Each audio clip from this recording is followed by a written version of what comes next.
Welcome to Resiliency The Podcast. Today's guest is the embodiment of resilience, not as a buzzword, but as a lived and fought for reality. At just 19 years old and only 2 weeks into her sophomore year of college, her life took an unexpected turn when she was diagnosed with aplastic anemia and PNH. In a matter of days, she went from chasing academic goals and future dreams to spending countless hours in hospitals, undergoing intense treatments, and in need of a bone marrow transplant. And our guest faced another devastating reality. As an African-American woman, the odds of finding a match were drastically lower.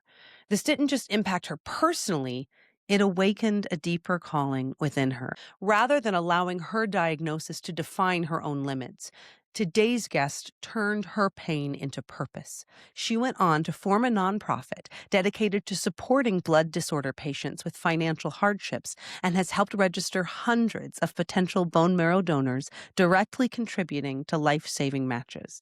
She is a blood disorder educator, a TEDx speaker, a writer, and host of a podcast called Life We Were Given.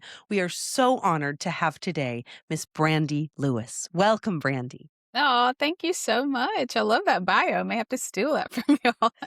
That's so good. Thank y'all. Well, it's yours and you earned it. Yeah, through the resiliency. It's true, yeah.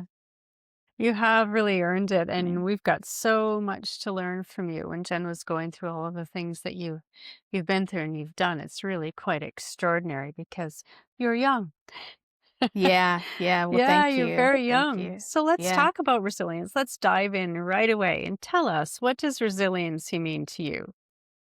Yeah, resilience to me, it's a different components into one. I think resilience, one thing is really fighting through the hard times in life. And that comes with not just battling it mentally, but socially, physically. I feel like whenever you're going through anything, the way to be resilient is you're battling it from those three components. And it really takes all three of those in order to make it through something as tough as being diagnosed with rare blood disorders. Yeah. As Dr. Kelly said, you are so young and you really were quite young. I mean, 2 weeks into your sophomore year of college. And here you are, that is the time when dreams are really, blossoming and you're really trying to figure out what you're going to be.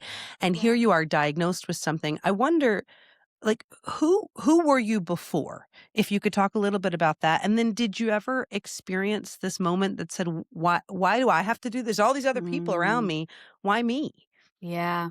Before my diagnosis and before 19 years old, I had all of these dreams and aspirations. I was the type that was like, I'm going to climb the career ladder. I'm going to go. I thought in order to be successful meant to run quick and to keep doing things and to tire yourself out. That's really what was my belief at that time. So before 19, I really just had all these big dreams. I was studying at the University of North Alabama, a political science major. I had dreams of becoming a lawyer. That was my dream at the time. And so health was the last thing on my mind. I thought, oh, I'm fine. I was one of the ones that went to the doctor every year for just a checkup, a physical, and I went on my day. But being diagnosed at 19, health became the forefront of my mind. And that is when that question of why me came in. And why me? For me, I think I was really more frustrated with being diagnosed at such a young age because on social media, all of my friends, I saw everything they were doing, and I'm at home or I'm in the hospital, and their days are filled with going to class, having fun with friends, going out, like having a great college experience. And mine was halted. And so that was when that question of why me? Why me out of all of these people that I've gone to college with? Why am I the one that has to put that on pause and figure out my health in order to have somewhat of a normal life again? Yeah, I definitely went through that time. Put that on pause. That's a really tough thing to do when you describe that you're like your forward momentum. Forward momentum means action, means doing, means achieving, means accomplishing, and you've got to put that stuff on pause. at a time when, as Jen has said, all of these dreams are right in front of you. It's like, which channel, which pathway could I go down? And you've just said the hospital visits, the watching what friends are doing. What did the pause, tough as it was, what did the pause teach you about comparison, about expectations, and redefining what is normal for you now?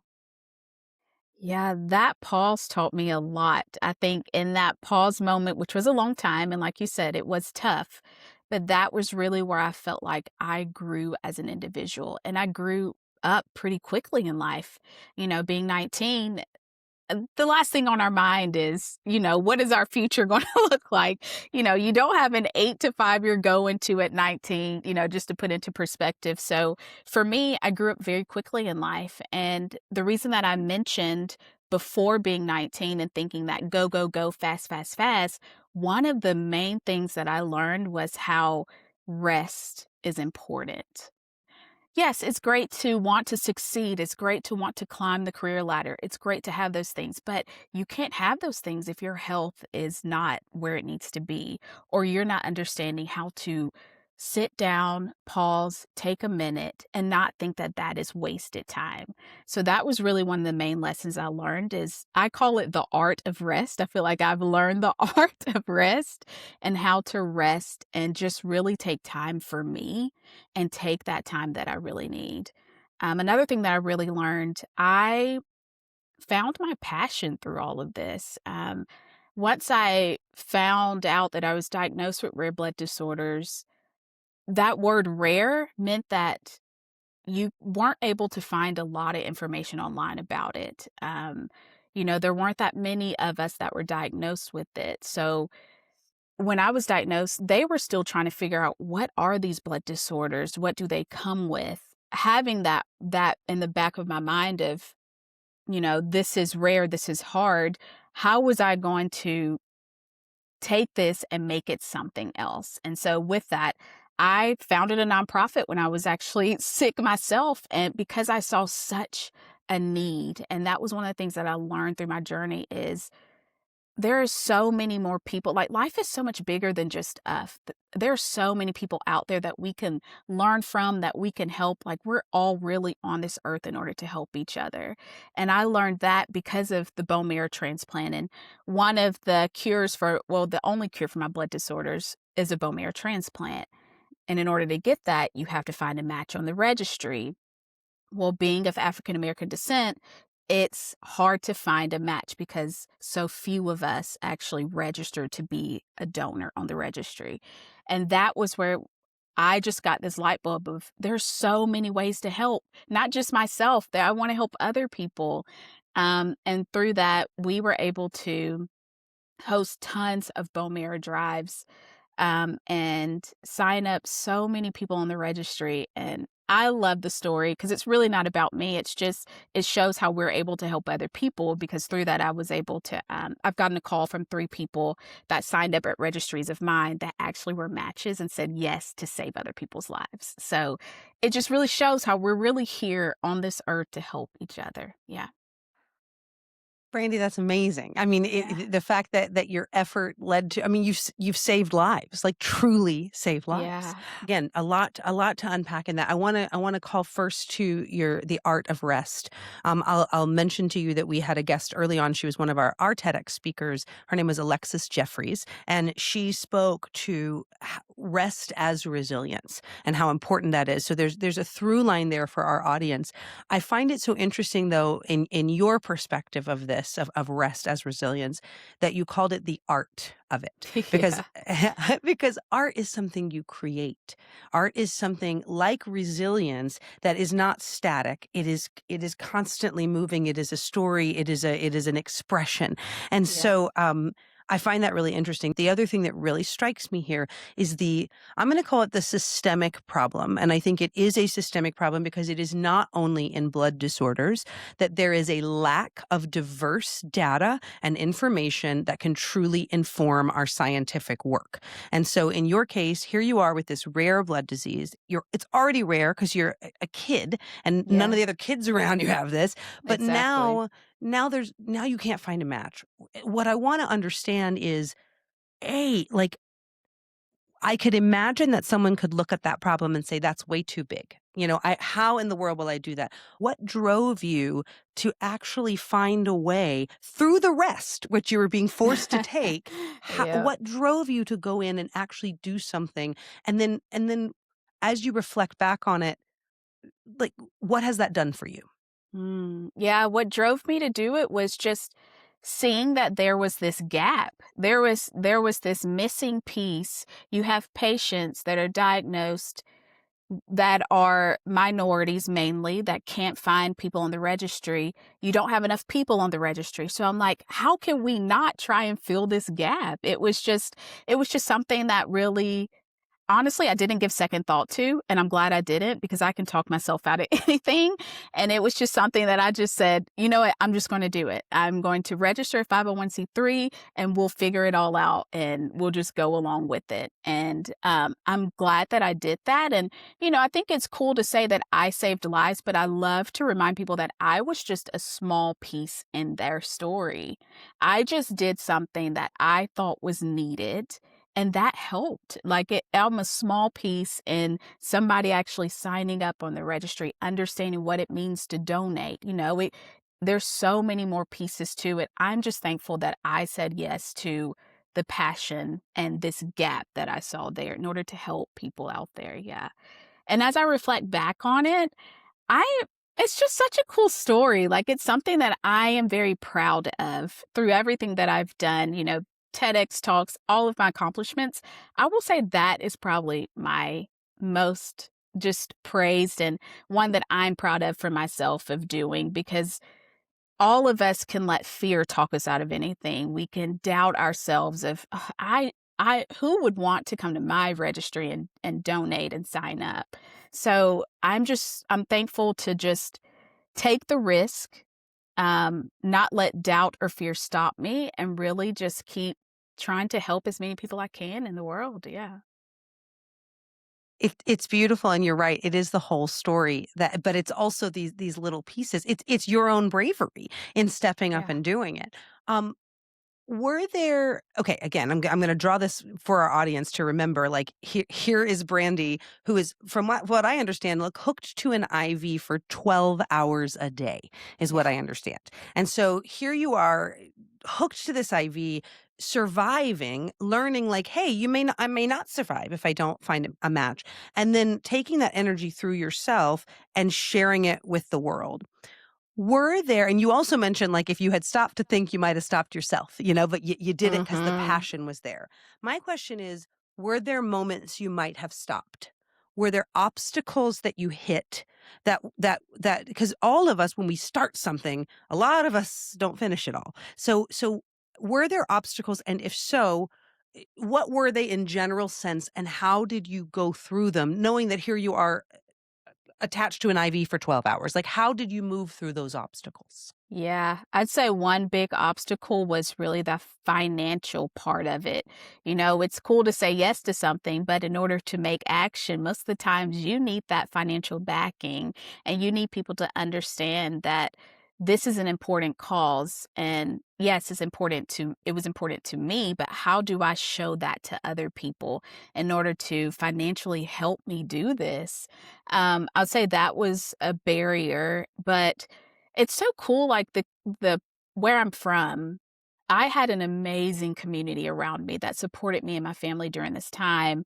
My mom worked at the local middle school, so, like, we knew a lot of people in our community, and that was really where I started to get, financial backing, and I was very appreciative and thankful for that because I didn't know where to start, but they really helped me feel like, okay, if they're giving their own hardworking money to this, they believe in it as much as I do. And so that really fueled me to just keep moving forward, sending out those letters where you get rejection letters of, we're not interested in this right now. But it really fueled me to keep going because it wasn't only a thought in my own mind that this was something that was needed, but other people through my own story saw that this was a gap as well. So that helped a lot. I'll say another barrier was really finding the patients. It's rare, so you have a hard time finding patients in the beginning of who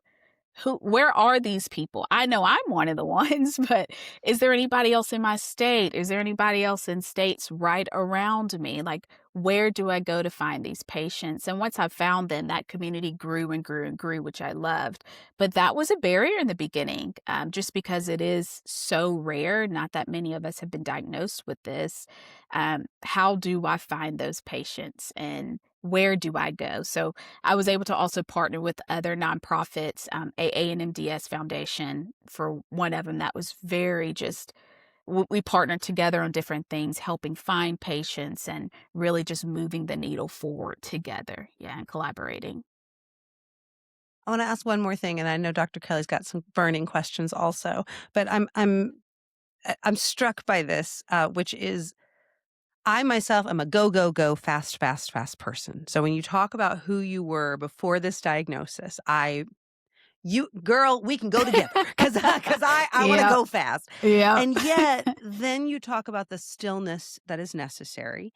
And then you talk about the difficulty of like finding patients. And I want to give a little context. So for example, our company at one point worked with a chapter or a division of the University of California at Irvine, and they have a group called UCI Mind, and it's focused on Alzheimer's research. So different than rare blood disorders, but focused on Alzheimer's research and facing almost the same problems. The wow, problems of no data on the African American community or really any other people of color, and also difficulty finding patients who will take part. So I want to kind of say, when I say this is systemic, I mean really systemic. This is affecting those with rare blood disorders, those with Alzheimer's, those with yep, any and all medical. So what I'm painting this picture of is, boy, what a big challenge that we're facing.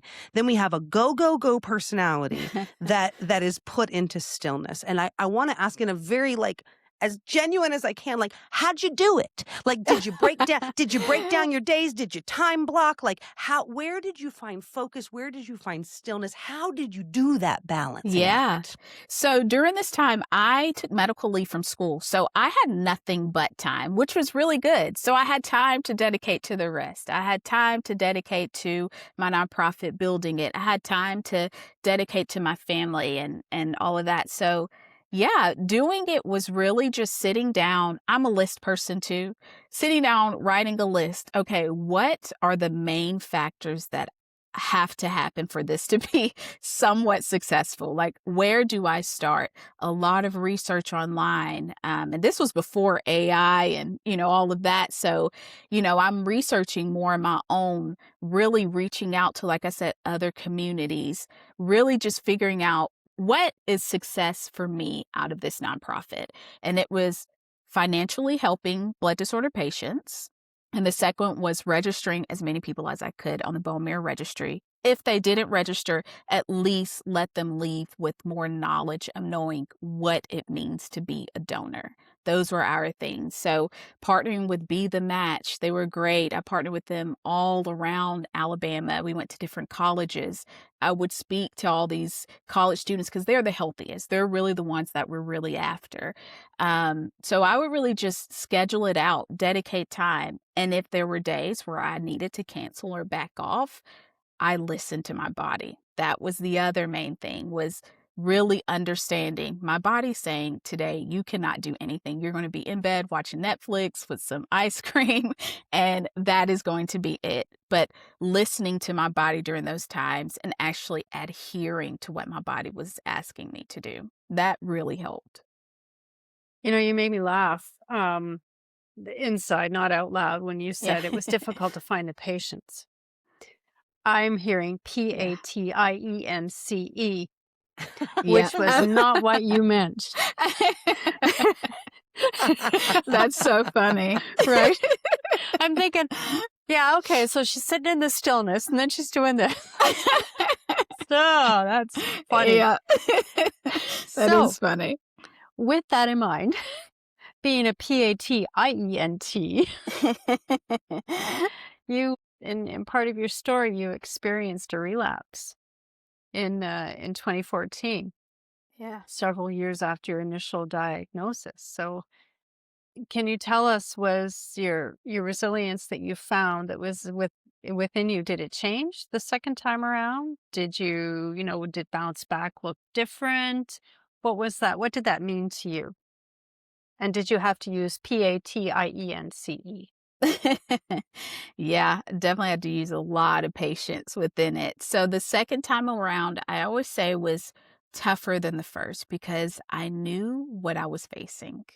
And it's hard to face something when you know the battle ahead. I knew the road, I knew my options, I knew what they were. And I remember getting that.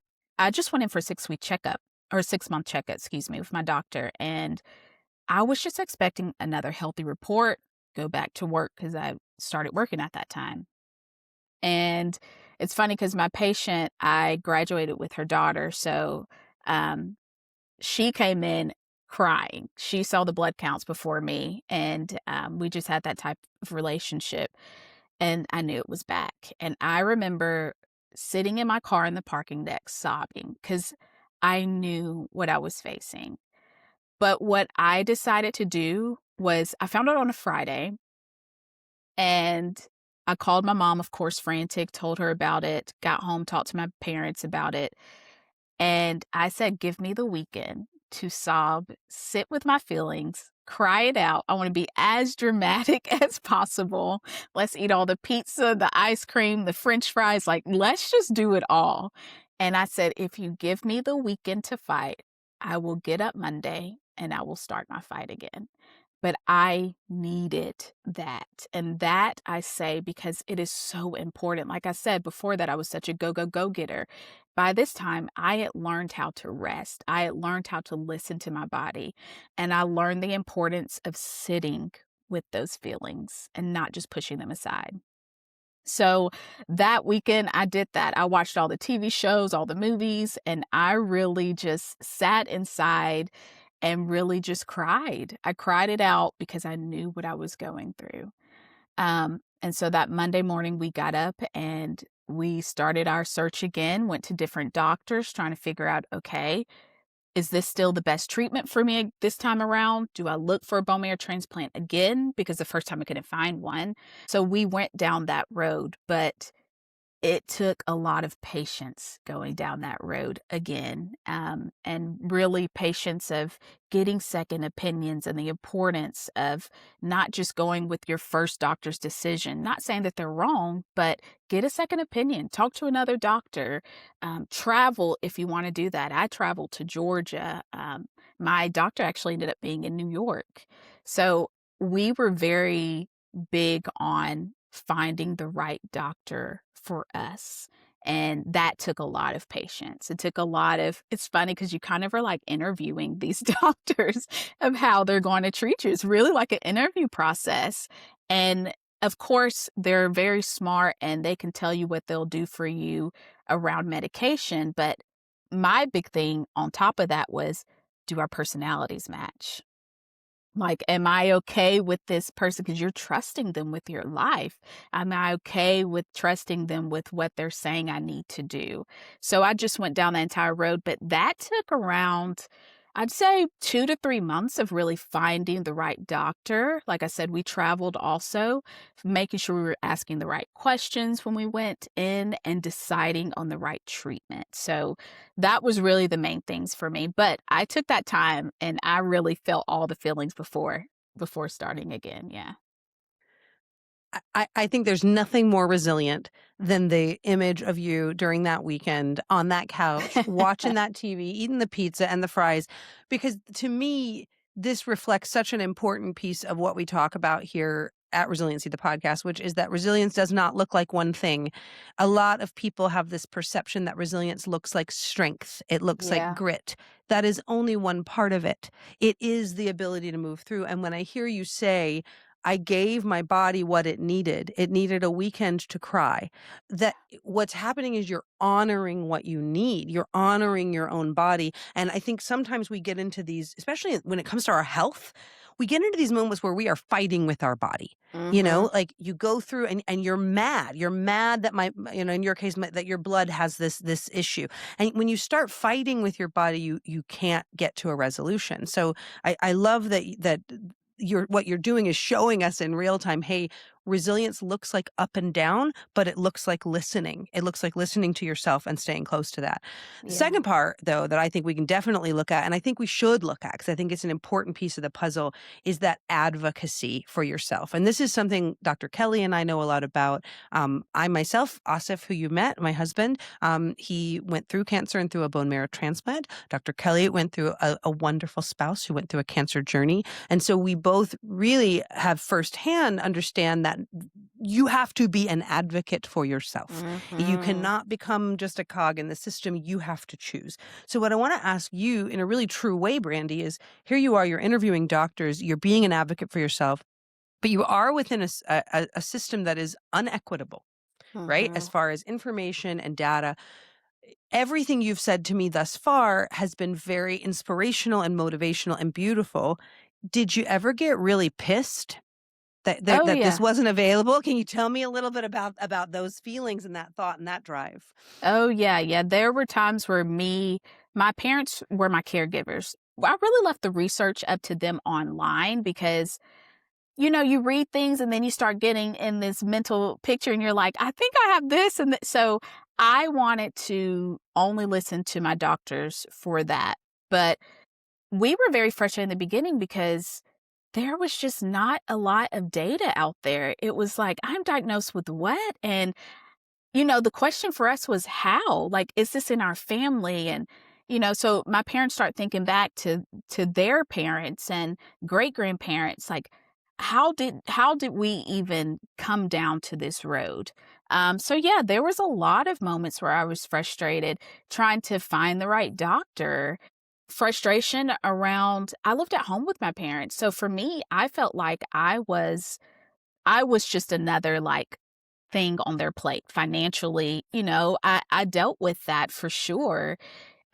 Living at home, thankfully, I was able to save money, but my parents were the ones caring for me. I was getting gas money from them and just trying whenever I wanted to go out and try and just be normal, like they were paying for my meals. I wasn't working. I couldn't.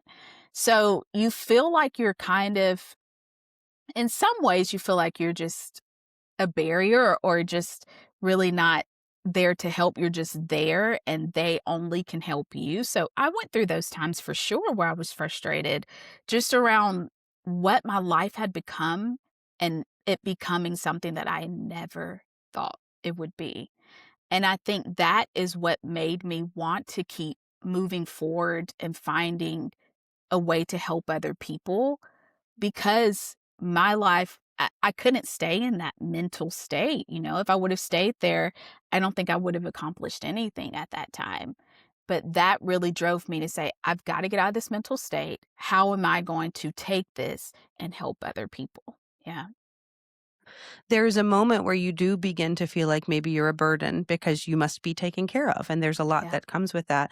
What I see on the other side of that, though, and it's something that to me you transmuted into your journey forward to help others, is that you were learning to receive.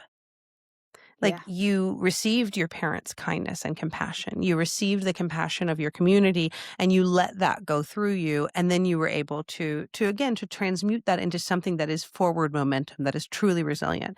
So I'm interested in what's next for Brandi. You've told us so much, but where does the narrative go from here? What do you see as the biggest items to tackle in the future of your nonprofit and in the future of your health journey? Yeah. So for me, moving forward, I founded my own podcast called The Life We're Given.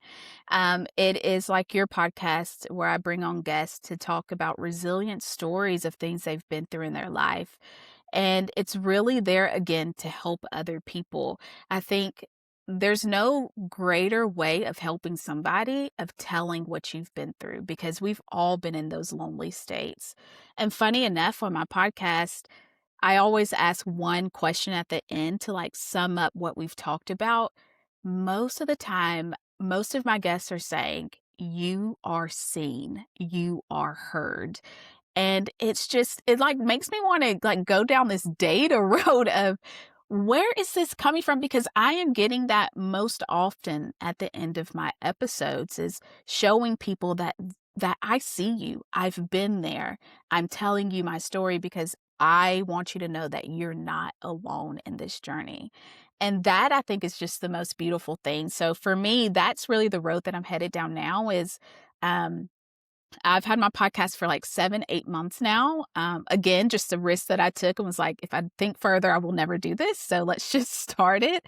But it's been just very awesome. I've also had my parents, my sisters on my podcast one by one.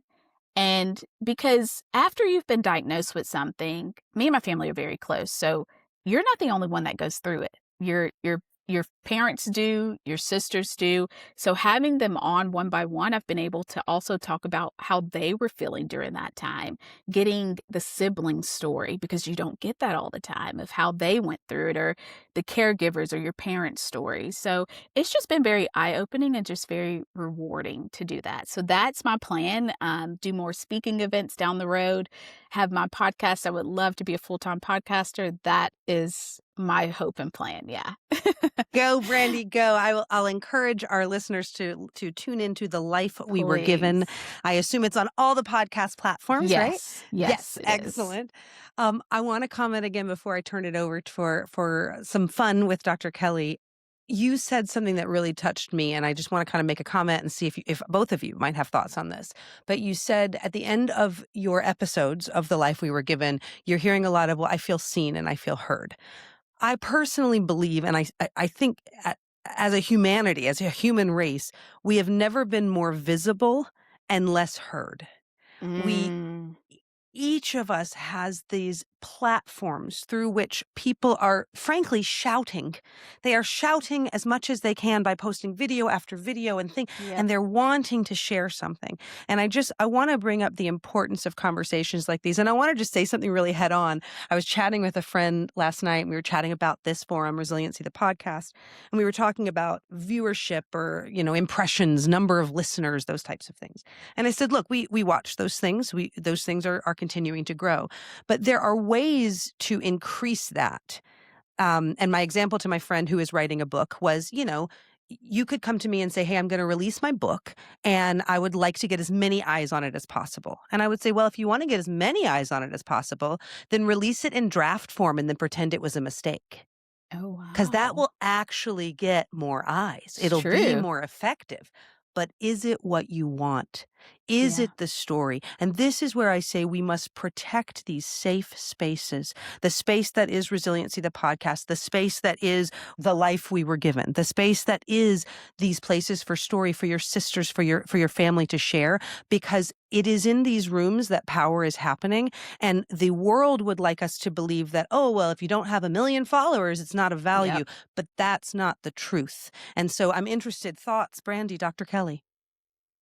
I mean, you hit it head on. For me, that's my thing. Like, I look at the numbers of my podcast of, I get an email every week of how many people have viewed it this week, but I don't want to focus on that, because I'm like you, these conversations are crucial, no matter the views, no matter how many people like my podcast post on Instagram. I think the conversations are crucial. They're sacred.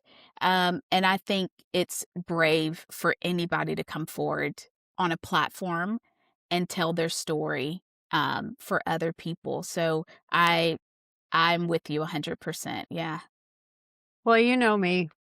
I live a pretty private life and I could care less about numbers and data and statistics and hits. I just don't give a damn. I never have and I never will. So it's not a driver. It's not a driver for me. And, and so it's kind of funny because there is a real insistence that we live a public life, that people know everything about you before they engage with you, or for, in the work that I do, I want to know who you are before we start to work together, those kinds of things. But I think what happens is, this is a little lecture, what happens is you take away the mystery of who the other person is. And so the more you know about someone before you ever meet them, the less curious you are to engage with them when you're actually standing face to face with them, because you think you know there is everything that there is to know about them and you're living your life vicariously through them. And I think that that takes away a bit of an element of mystery of engaging with the person who's there across the table from you. I mean, we're humans, we're hardwired to be social and to work together and to want to be together. But it doesn't mean that you need to share all of the things that you're doing with your life or that you need all of these numbers to make you, here's the word, relevant. That's Yeah, the lecture. I I can love be it. relevant all by myself. That's a TEDx talk right there. With that, Dr. Kelly, would you like to take us into the rapid resilience fire questions? All right. Okay. So, what's your favorite movie or TV show that makes you feel resilient? It would be The Pursuit of Happiness. Love that movie. Sad but wonderful. Sad but wonderful. Yes. Yes. Such a resilient movie from beginning to end. Yeah. Love that movie. Excellent choice. Now, what about a song that makes you feel resilient? A song would be Oceans by Hillsong for sure. Yeah. I've listened to that for so many years. Yeah. Yeah, that would be it. And what's something that's made you laugh out loud, crazy laugh out loud lately? I would have to say I have a cute little nephew. He's made me an auntie, and he is the silly. I was just on FaceTime with him. He is the silliest little 1-year-old boy ever with a lot of spunk, and he is just, we always say he's full of joy. So he is just always doing something to make all of us laugh. So yeah, being on FaceTime with him anytime. Jen and I are both aunties, and we understand Yes, exactly what you've just said. it's You such a can't good make it up. thing. I know, you can't make up what they do and what they say. It's just like it's a breath of, like, it's a gift from the universe. Truly It is. My is. sister's like, you rile him up every time you get on FaceTime. Like, that's Of course you do. That's your what job. I'm here to do. That's your job. Yes. Exactly. Get him into That's trouble why and aunties mischief. exist. Exactly. Oh, Yeah, kids are a so joy, and they bring are. it. I love it. Well, they give us perspective too, don't they? Sometimes we Mhm. take ourselves Mhm. too seriously We when we do. need to see ourselves through the eyes of a child. Let me get a little serious. What's a question you would like to leave for a future guest? The question that I would leave a future guest is when we talk about resilience, we only talk about, or we mainly focus on us.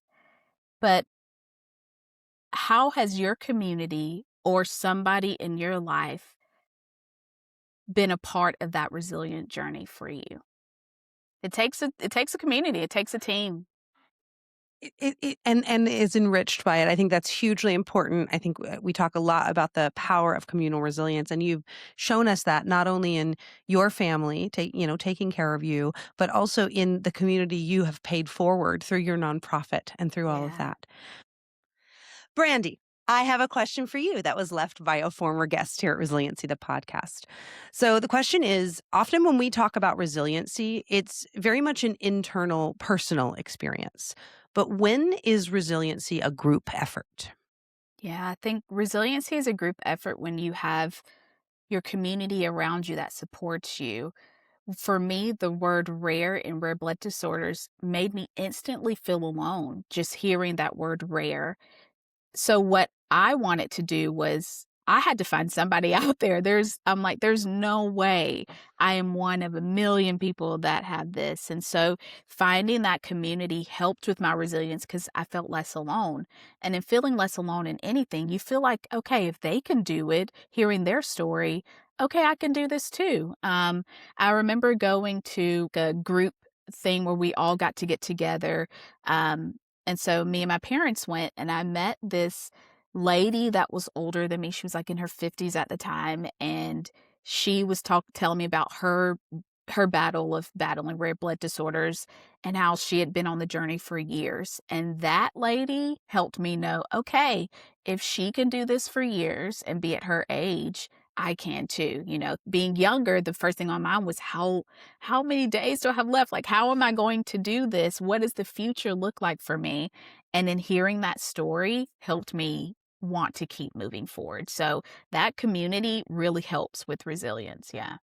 So beautiful, and so ties back to what we were talking about, which is just the value of this safe space storytelling, the value of being able to, because if that woman had never shared with you her journey, you wouldn't be able to see yourself in it. And I think that is Absolutely. so much of what life is about. Oh, it's just beautiful. Brandi, we Yeah. want to hear more. We know that you are continuing on your journey. We know that you have a podcast. We know you have a nonprofit. Where can people find you, follow you, connect with you, and engage with the work you're doing? Yeah, so my podcast, The Life Forgiven, is on all podcast platforms. You can find it there. And then also I have a website, brandilewis.com. That's Brandy with an I, lewis.com, and everything's on there as well. Yeah. Wonderful. Brandi, we thank you for all of you listening. Brandi Lewis, all of her information will be in the show notes. Tune in, listen to her. And thank you. If you are listening and resilience is something that you're interested in, please like this episode, follow us on YouTube, keep tuning in. Resiliency, the podcast, is the place for stories, strategies, and inspiration around how to embrace change, overcome challenges, and redefine resilience in today's ever-evolving world. You can find me online, Jen Quader, JENNQUADER on all the socials, or my company, The Smart Agency. Our brilliant co-host, Dr. Kelly Culver. Find her at culvergroup.ca or find her on Instagram or LinkedIn, anywhere. All things she says, does, and thinks are brilliant. So if you can get her to share them with you, you're a lucky duck. Guys, thank you. We wish you resilience. We wish you strength. And beyond everything, as we've talked about today, we wish you community. Seek it out. Find that communal resilience. Stay strong. And we look forward to seeing you on the next episode of Resiliency, the podcast. Bye.